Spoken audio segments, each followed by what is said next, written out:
Alright, so here's the video for my cheat sheet. So we're going to start off by explaining the difference between empirical versus molecular formulas. So an empirical formula is basically the simplest form of a compound or of a formula. So here you got P2O5.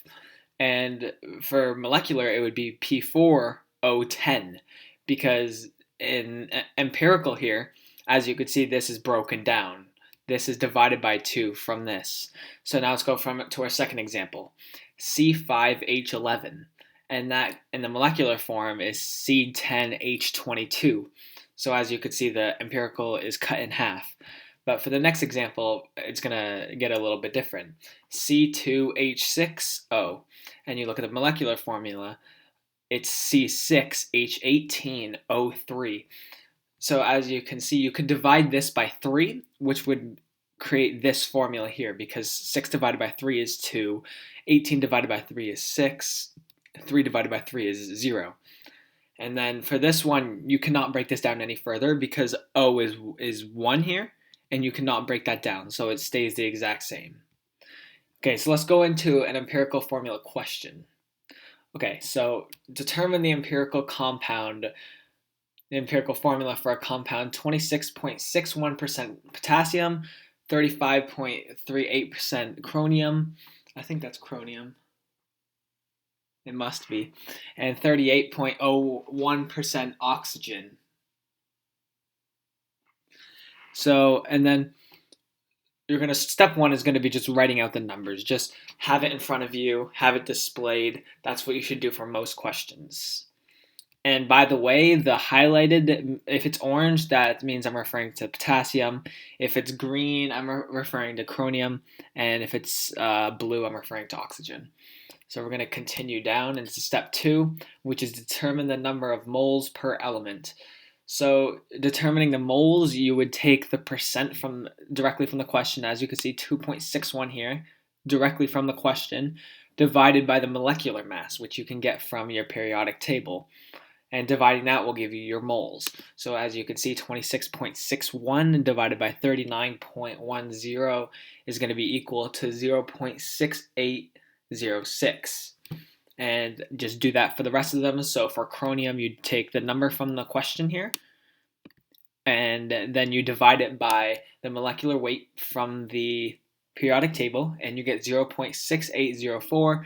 Do the same for oxygen, 38.01 directly from the question, 15.999 from the periodic table, and you get your moles for oxygen. So the third step is going to be, of the 3, you're going to find the lowest number of moles and divide each. Okay, so you're going to take you're going to take the moles for potassium, for chromium, for oxygen, and write them out you're going to divide the lowest number here. So the lowest number of the 3 that we calculated is 0.6804. So you're going to take that number and divide that by all the rest of the original moles that we found. So for example, for potassium, we're going to take 0.6806 and divide that by the lowest number, which was 0.6804. You're going to do the same for chromium, which would just be 0.6804 divided by 0.6804. And then for oxygen, you're going to take the moles that you got for oxygen, and divide it by the moles for chromium, because that was the lowest, and you're going to get a number that's close to 3.5. So these were the numbers that we got for each of them, and we're going to round it to the nearest whole number. Actually, not the nearest whole number, but we're going to round them to numbers that make sense, if that makes sense. And then step 4, you're going to determine the formula with only whole numbers. So for the numbers that we got is 1 to 1 to 3.5. 3.5 is not going to cut it because you're going to need to get a whole number. So, and the nearest whole number to that, I just multiplied everything by 2, which is what you're going to do too, and you're going to get K2CR2O7, which is the same thing as 1 to 1 to 3.5. And for this specific situation, the empirical and molecular formula are the exact same because this is the simplest form, and because the base has has a decimal, the closest form ratio converts to K2Cr2O7, and the molecular and empirical formula stays the same. If you guys have any questions, just let me know. And thank you for listening. And yeah.